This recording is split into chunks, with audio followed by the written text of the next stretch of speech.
Isaac Asimov once said, "I do not fear computers, I fear the lack of them." This quote resonates with many people in this day and age. Computers are an extremely large part of our lives in the 21st century, and yet many people don't know how to build them. Today I'm going to tell you why you should build a computer, what you will need to build a computer, and how to build it. Now, why should you build a computer instead of just buying a pre-built? First of all, you will get more for the price. Pre-built computers have to make a profit for the company that made them, so they are marked up a certain percentage more than they are worth.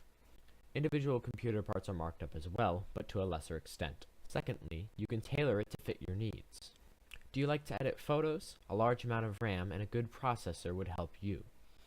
Do you like to game? A dedicated graphics card would fit you more than it would others.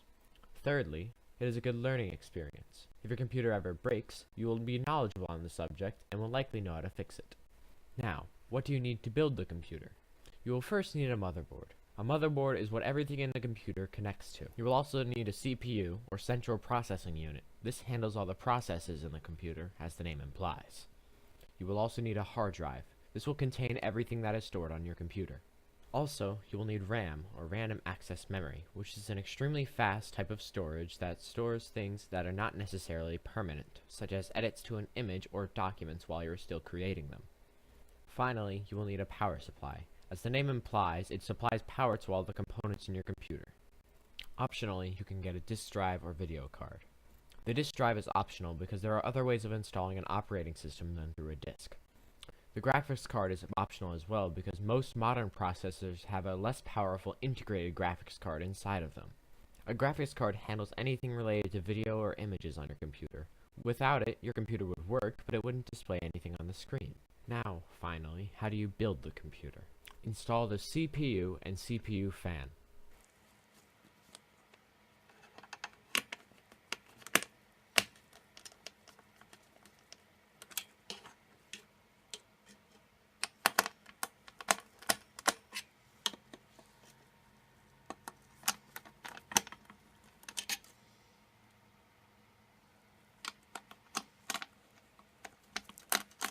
Install the RAM by placing it into its slot.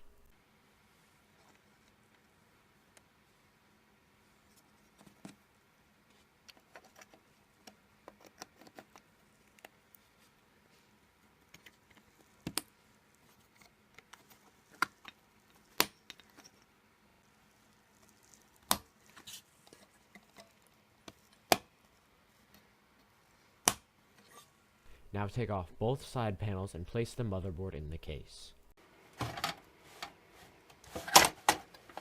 Your case may or may not come with standoffs pre-installed. If they are not pre-installed, simply screw them in by hand. Now, screw the motherboard into the standoffs.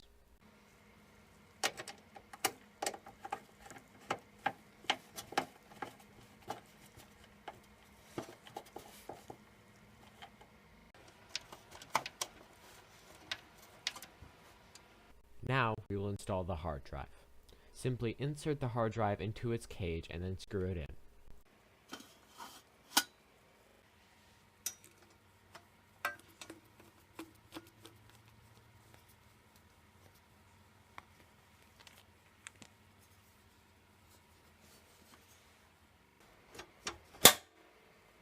Finally, we'll install the power supply. Simply slide it into its slot in the top right section of the computer and screw it in from the outside.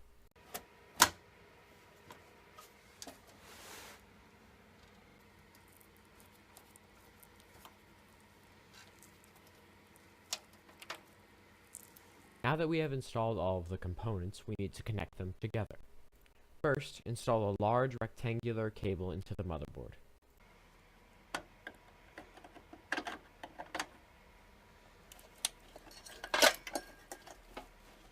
Second, connect the CPU power cable to the motherboard. Third, connect the SATA power cable to the hard drive.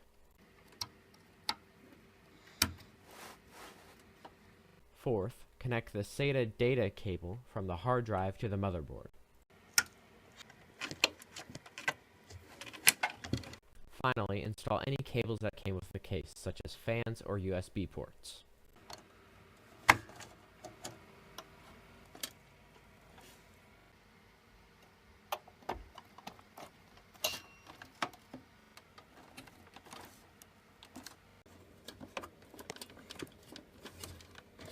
Huzzah! You have finished the impossible task. You built a computer. Now you can go brag about how smart you are, except you just copied a video off the internet. Truly, the bamboozle of the century.